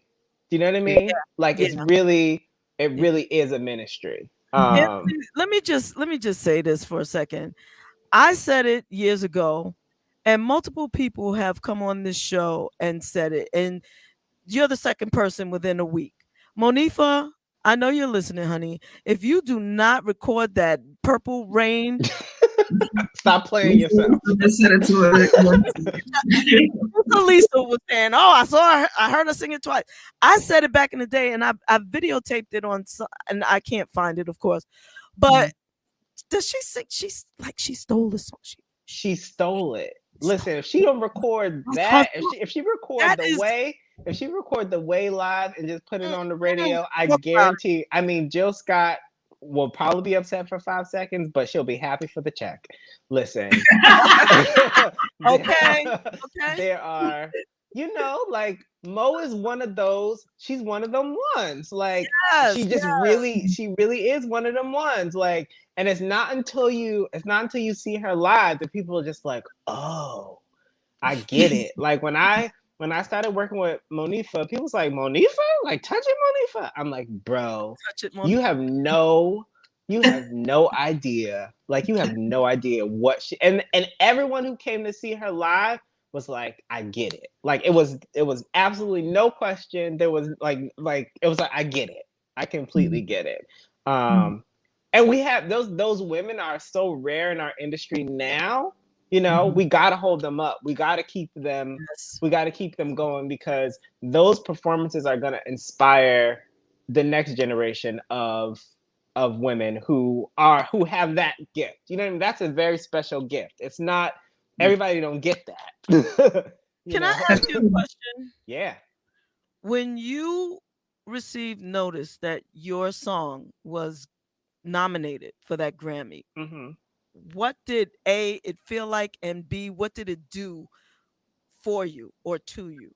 Okay, so I was in the bed and I got a bunch of text messages that said congratulations, and I didn't know what they were congratulating us for because the album had come out the year before, but we missed the Grammy cutoff date. So we fell into the next year's batch of nominees. So I wasn't even looking for it, right? I wasn't looking for it at all. I got a bunch of congratulations texts and I didn't understand what everyone was talking about, so I went to sleep. I woke up in the morning and I had an email from the Grammys and they're like, congratulations. You know, my publishing company at the time was Supermodel Music. Like, congratulations, Supermodel Music. You own the rights to a song that's been nominated for a Grammy. Can you make it available for Grammy voters to listen so that they can vote? And I was like, did I get nominated for a Grammy? It was an oh shit moment. Like we just like, oh shit, like that really happened. But also it felt like a finally, right? It's like I knew it was gonna happen, right? Like it's one of those things that happens for so few people in like regular life, but it's one of those things that it was an eventuality for me. Like I approach all the things that I do, like I know where it's going. You just don't know when you'll get there, right? So I wasn't shocked. I was excited, but I wasn't shocked, you know, because I'm like, yes, we are doing good. We are doing good things. Like, absolutely, we deserve to be recognized. But what it did for me was weird, right? So as soon as you get nominated for a Grammy, everybody starts calling, right? That was weird. That was super weird. I remember specifically, there's a girl who I was a big fan of. I had been trying to work with her for probably like 3 or 4 years before this. But she got big because she co-wrote a Janet Jackson song. So she got super Hollywood, right? Like real quick. But after that came out, she had cooled down a little bit. She was the first person she was like, look, we should do this. And then it got very industry very fast. I really best friend, huh? Yes, they all did. But I mean, listen, I'm not a fool, right? And I'm also not 12, right? I know how I got there. Do you know what I mean? Like I'm kind of a no new friends kind of person. Right? I'm kind of a no new friend. Like honestly, like me and Mo, we've been rocking it's been 10 years now. I met her in 2011. Like she's kind of my newest like friend. You know what I mean? Like, yeah. Like that's really that's what was that, Mo? What'd you say? I haven't seen any new friends. I like that. You know, people that he works with and stuff, but no new friends. I haven't seen any new ones. Yeah. I think I'm the lead position. Yeah, like I'm really like a no new friends kind of. Like I have the same, like my closest, oldest friends. Like we've been friends since October of '93. Like really, like same gang, same friends. Because I feel like I learned something early in life. Like I only want to be in the spaces with the people that want to be in community with me, right? Hello. Right? Like I only want to go into the rooms where people's eyes light up when they see me or when I see them. That's literally, I'm only chasing that. And so much of the industry, like so much of the trap of the industry, it's people trying to force themselves into rooms of people who don't want you there, right? Those people do you the worst. Those people mean you no good. Those people are the people that you should avoid at all. Because no matter what you think they can do for you, I guarantee you, avoid those people. Like just avoid it. Like if there's business, like they'll have their lawyers contact you, and it'll be that thing.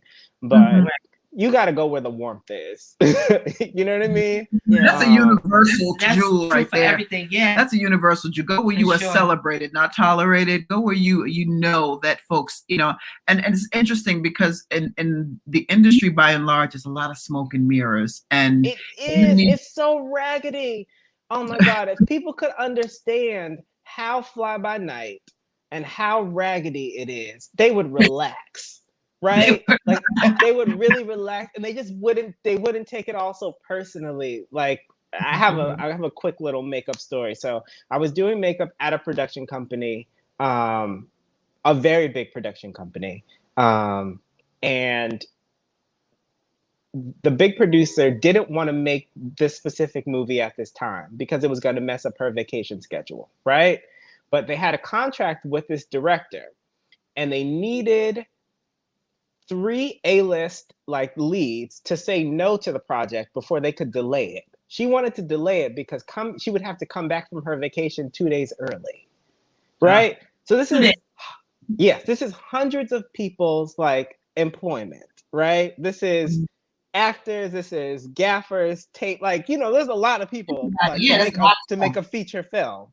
They would delay the project for 2 years. So I'm here with her doing her makeup in this office with her assistant. And they're like, okay, who can we offer this to that will say no? Because I'm not going to mess up my vacation schedule. So she can come back 2 days early. And they offered it to Michael Madsen. They offered it to, what was the Bill, the guy who, is it Cunningham? The guy who played the father in Big Love in the Mormon. Do you remember the Mormon show on HBO? Yeah, well, he had 6 wives. Yeah, he had multiple wives. Okay, so I don't remember. it was him, and then they offered it to one more. They'd offered it to one more person. I can't remember the name, but he said yes, and she had a complete meltdown in the office, right? And so she was like, so then her and her assistant started scheming, right? So they're like, let's just really fuck up the terms this way. He backs out, and then we can delay this so I don't have to come back 2 days early from my vacation. Like, yeah, Bill Paxton, exactly. If you guys could see internally how arbitrary some of these super important decisions are made, right? Like you would not weigh the judgment or the validation of this industry like the same. Like these people are whack. Like these are not even creative people most of the time, right? Like these are regular whack people who can't do what you can do, who can't do what you could do on any day. Like on their best day, they could not do what you do. They work at a bank, right? Like, let's be honest about what an entertainment company is. Like, it's a company that invests in entertainment projects. They work at a bank. And it's their job to say, yes, we'll give you money for this, or no, we can't give you money for this. And the reasons why you get the money or don't get the money may have nothing to do with you. There's like absolutely nothing to do with you. Like, you don't know the internal dynamics of any of this. So you really have to like weigh it all like nothing. Like, you know, it's like the saying, you know, you can't live by the compliment because you'll die by the criticism. Like, just let it go. Oh my God, can you say that one more time? You cannot live by the compliment because you will die by the criticism. Just none of it matters. It's all uber unimportant. Like, you got to make your shit, make good shit, put it out, and let it do what it does. Like, if you make enough dope shit, something will catch on. Like, something people like, if you make something amazing, people will catch on to it, and it will do what it's supposed to do out in the world. That part you cannot take on as a responsibility, you know? Right. And that's I remember listening to a Toni Braxton interview, and she was saying that her favorite part of her whole career was the beginning, right? So like, she did this incredible project, she put it out, and it was super successful. And she said, and then it got bad because I had to maintain that level of success, right? And it's like, the success is artificial, right? Like, that's completely outside of you. You can't manufacture success. Like, it belongs to to the universe and the winds and the way the currents are flowing, and like all that stuff is completely outside of you. All you can be responsible for is your part in this, So I think when you let go of the maintenance part or the expectation that it has to do XYZ, got to do this kind of stuff, you can't be invested in that. Like, that will kill you. That will stop you from even doing it, because you'll be like, what if I put this out and then don't nobody listen to it? Or, you can't be invested in that part, because that part will kill you. Nice. So what? All right. No, but isn't that that's all right? But that's the whole. I don't appreciate this. But that's the whole thing, right? Because at the beginning, when artists first put their shit out, like, they're so confident in the thing that they do, because they don't have any expectation of what the success needs to be. Yeah, they're just like, I do this thing, it's really cool, everybody look at me. Do you know what I mean? And it's just that, or not. Do you know what I mean? Like, you can put it out and nobody might not look at you. It's fine either way. Like, you cannot be tied to the outcome of any of it, right? So once you release yourself from like being tied to the outcome, then you can really just have fun. You just do as much dope shit as you want, Like, when I started doing makeup, I really liked doing makeup, right? I was like, I really like this. It's really interesting to me. I feel like I'm using a different part of my brain. I could see it, and I really want to do it. And, it became something that really has sustained me, Like, I've made more money doing makeup than most people that I know who have been doing makeup, before me. And I've been in some incredible spaces because of it, and it's opened some incredible opportunities for me. And it wasn't because I was tied to I'm gonna be the biggest makeup artist in the world. I was like, no, I really like doing makeup, so I'm gonna do it, and whatever happens from that happens, And I feel like you saturate yourself, meaning we often have conversations on the show, JaVonne and I, about how folks don't do their homework. You enter a field or a genre, and you don't do your homework. So you think things just started when you arrived. No. You saturate yourself in whatever it is you are learning. Colors, you're learning you're learning the artists that have been. I'm obsessive. I like, and that's just a part of my own, quest for excellence. It's not external. Do you know what I mean? Like, it's my own internal quality control system, right? But when I want to know something, I'm obsessive about it. I feel like that's, it's a meditation almost, like I really want to understand what I'm doing, why it works, why this doesn't work. There's just some tactile things that you got to do as a creative to figure it out. But it's really, really important for me to know what the hell I'm doing. Do you know what I mean? Especially when I'm going to involve other people in it, right? If I'm just doing something for myself, it doesn't matter. I can make a mess of it. But if there are other people involved, I feel a responsibility to maintain a certain quality, no matter what I'm doing. You know what I mean? Like, there's just a standard for me, that I want to put out into the world. So Right. It's like, do a good job. Right. I'm not often in the studio when she's recording, but I do remember fondly some of the earlier sessions, the parts that I could sit in on when you and her, and boy, you would make her work vocally, which is like, wow. You know, when I think that you've hit it and you're like, yeah, okay, do it again. I'm like, because so one of the things that I feel like I learned pretty early is that if I can hear it, it can happen. Right. Right? So it's really screwed up. Especially when you're working with another person. But you're like, if I can hear you singing it, then you can do it. You know what I mean? Whether you believe that you can do it or not, like I can literally hear you doing it, so you're gonna do it. And I remember like I was like, oh my God, I did it. She's like, wait, because Monifah is limitless. Like really, she like vocally, she's completely limitless. Like the limits really exist in her head. Like it's like where you're scared to go, where feels unsure. That's, you know, she sort of will get in her head about that. I'm like, bro, I can hear you singing it. Like I hear it. It's right there. And then she'll touch it and be like, oh. But before that, she'll cuss me out. She would drag her feet to it. She would absolutely drag her. She's like, I'm not doing that. You gonna blow my shit out. I'm not doing that.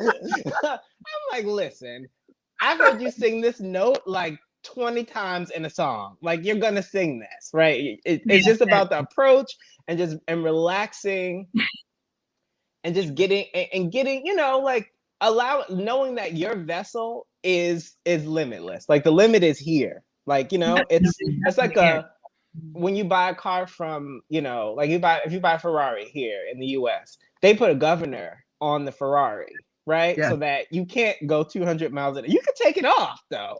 Right. Do you know what I mean? So it's like, it's about taking the governor off, you know, of all the shit that your internal monologue.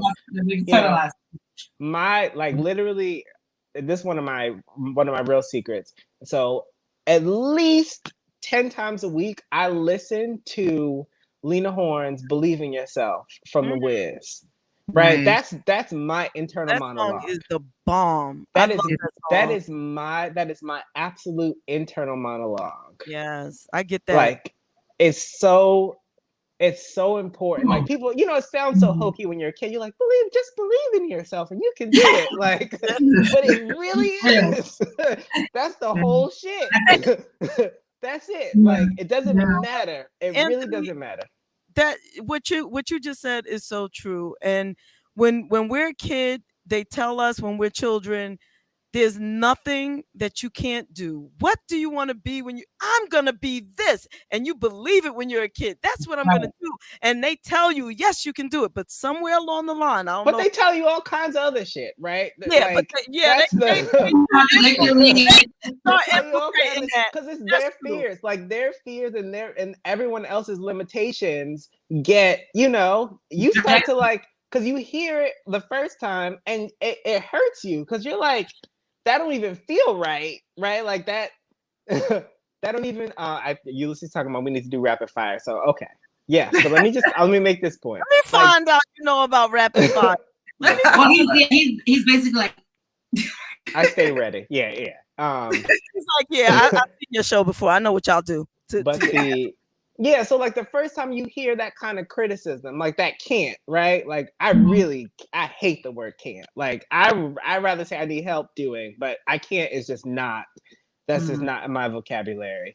The first time you hear that, it's so foreign. It's like so damaging. You're like, wait a minute. I thought I could do whatever I wanted to do. They're like, well, you can't be a model. You're short. You can't do X, Y, Z. You're black. You know, and you know, and eventually that becomes a part of your internal monologue. So every time you think about that thing, you think like, I want to go here, and then you got that governor on, you know, and we govern ourselves so much to the point that, you know, you become a amalgamation of all these limits, and you're like, oh, well, I guess I'm all these. You're not all of these limits. Like that's foolishness, you know. But it takes some deprogramming to, you know, to let that stuff go. Because if you try it and it doesn't work out, it just didn't work out. But that's okay. You're allowed to try it, you know? And I think that our parents and the people who love us, their fears, like their fears be killing us, you know? They really, really be killing our ability to just fly. Like we really can do absolutely anything that we want, you know, but you just gotta want to do it, you know. Actually, fear and is you gotta have the will. Fear is the reason why other people's fears. Yes. The reason why the country's in the state that it's in. You're only born with two Why fears. people are racist and people are this and people are that. It's fear. You're only born with two fears. You're born with the fear of loud noises and falling. That's it. actually That's it. As an infant, you're born with two fears. Loud noises will scare you, and falling. That's it. Everything else, everything else you got. And you're not even afraid until you hear the loud noise or until you fall. But that's it. That's really it. Yep. All right. So we got to do this. You're awesome. There you are, and so are you, Mo. How you doing, Monifa? Hi, baby. Come on, Brad. And your little dog too. All right. So rapid fire is a word association game that we do here. We ask you a question. What immediately comes to mind? Boom. I'm gonna go first, and then JaVonne's gonna go. And she's gonna go second. Let me know when you're ready. I am ready. All right. This has been a really inspiring conversation today. So I'm gonna start with dream. Every day. Love. Everything. Music. Whitney.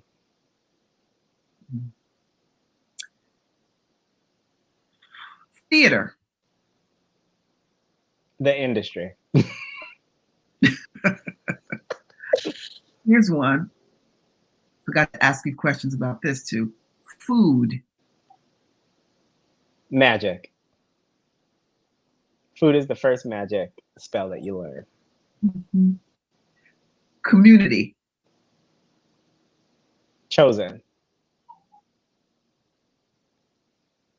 Family. Safety. Money.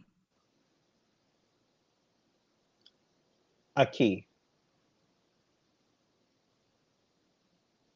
Black women. God. And the last one is going to be self. Power. You're up next, JaVonne. Here, Mo behind. My God. All right. Friendship. Love. Composition. Art.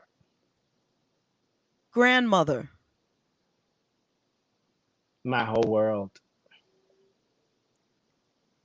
Education. Magic. Foundation.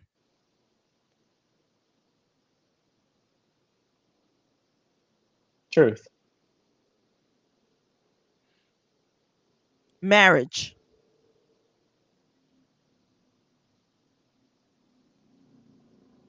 Skeptical.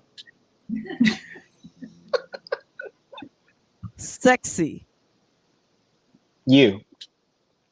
Thank you very much.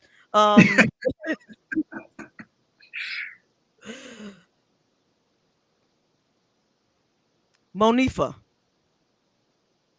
Pure. Talent. Can I have more than one word? Sure. Whatever comes to mind. Something everyone has. Shaka Khan. Fire. Thank you so much. Yeah. Shaka Khan is my everything. Ooh. You know what I'm saying? Shaka Khan and Whitney. Yo, Whitney, we got so close during this pandemic. Like me and Whitney, like I listen to Whitney every single day. I feel like she taught me a lot. And I realized the real magic of Whitney during the pandemic. Like I always loved Whitney growing up. But I feel like I really understood what she was doing that whole time. Like, you know, there was a time when the voice of God lived inside of her body, right? And she sang every single song like it was a gospel song. She was singing about God, like all of it. All of it was church. So yeah, that's Whitney got me through the pandemic. That's what's up.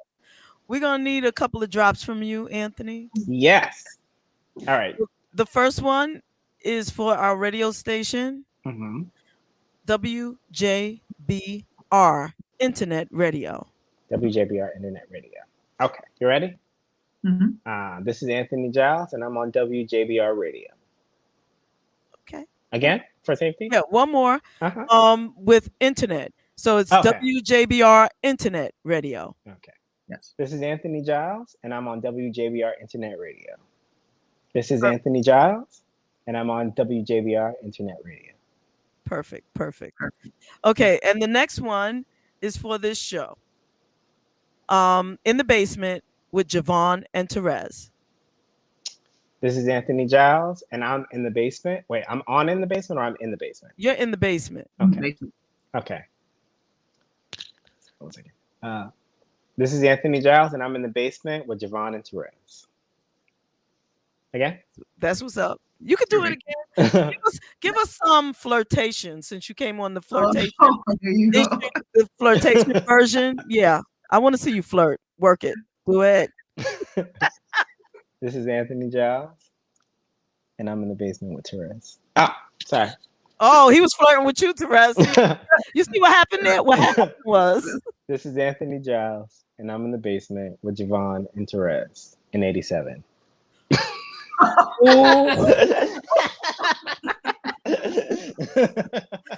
That happened in the bathroom one time, I swear.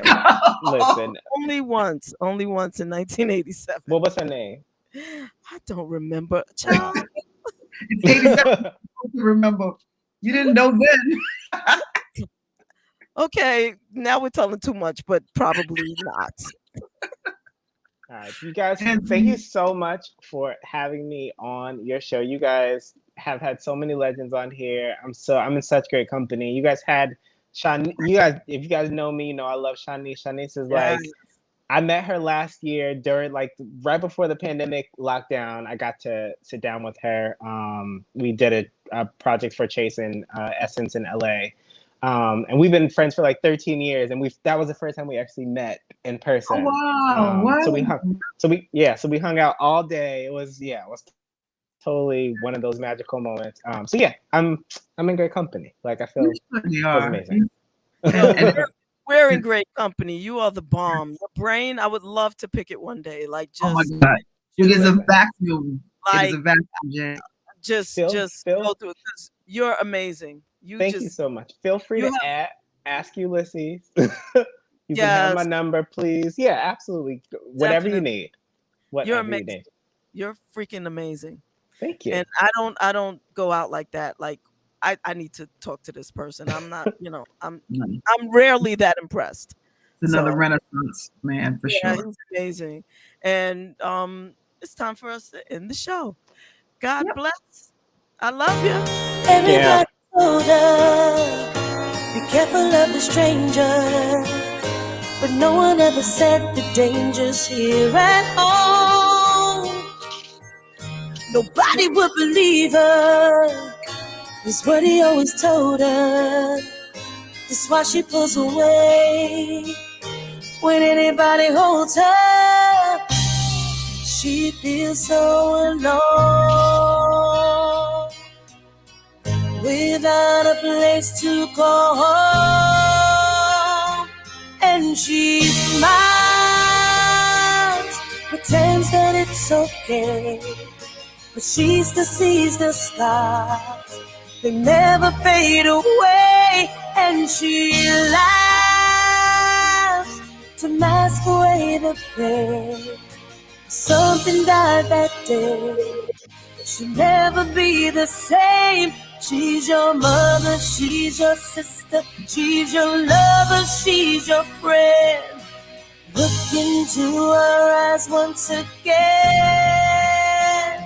She's me. She's me. Bye. See you next time, Rezzy Poo. Have a Yeah. good weekend. Enjoy the rest of your weekend, baby. Have a happy Saturday, everybody. Peace, Jay. Peace. Hey, this is Avery Sunshine, and I am in the basement with JaVonne and Terez. Shining. Hey, this is Gina Breedlove, and you're listening to In the Basement with JaVonne and Terez.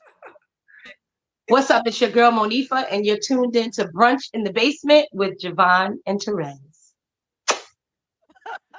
Hey, it's your girl Allison Williams, and you're in the basement with JaVonne and Terez.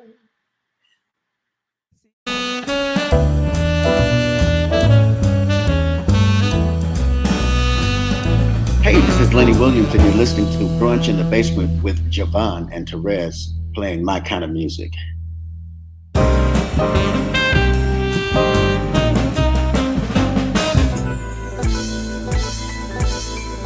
Still in the basement, no longer alone, with my homegirl Terez on the microphone. Music politics are just chatting it up. Brunch in the basement, see that's what's up. You never know who might run through. Legendary artist or someone brand new. You miss a lot when you miss one day. At least that's what I heard somebody say. But it doesn't really matter what whoever says. It's always a good show with JaVonne and Terez. Yeah. Brunch in the basement with JaVonne and Terez. Yeah. Let's see who we got today. Or Come what on, we doing everybody's a today. friend in my head. I already know everybody. Whatever it is, it's gonna be good. One day I'll tell you about me and Shaka Khan, but you know. Oh my gosh. Yeah. But she doesn't know anything about it. But anyway. No, she doesn't. She wasn't even there actually. But anyway, but she did mention none other than Shaka Khan as one of her. Why you gotta say, wait a minute? Why you gotta say Shaka? She did mention no other than Shaka Khan. I'm like, where does your voice go? What happens? What's happening? Even the mere mention of her name.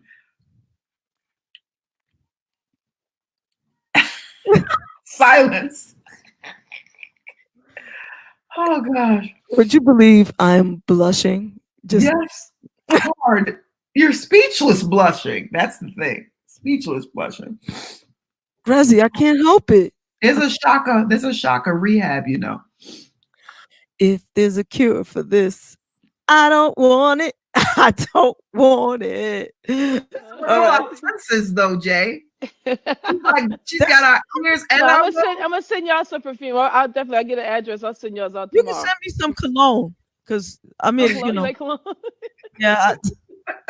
I will Just do in that. case I should meet Shaka Khan, I want to smell really, you know, nice. Oh God. Okie dokie, babe. Whatever you say. Just wanted to wish everybody a happy Shaka Hanukkah. All right, thank you. Let's carry on. I'm sorry. I had to. JaVonne, there's a pill you're going to be able to take for that. I promise not to tell them which way you went, but they're coming for you.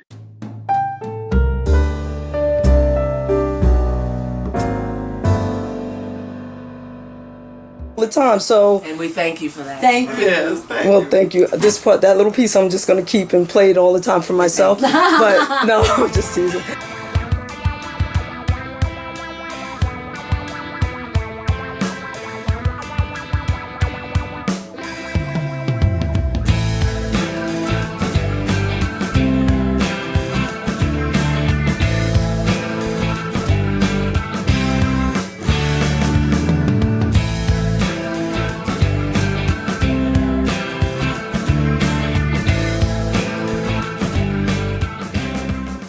And I think it's time, Terez, to do a little rapid fire with Mr. Richard Pryor Jr. I think so. I think so. So yeah. Don't worry, we won't hurt you.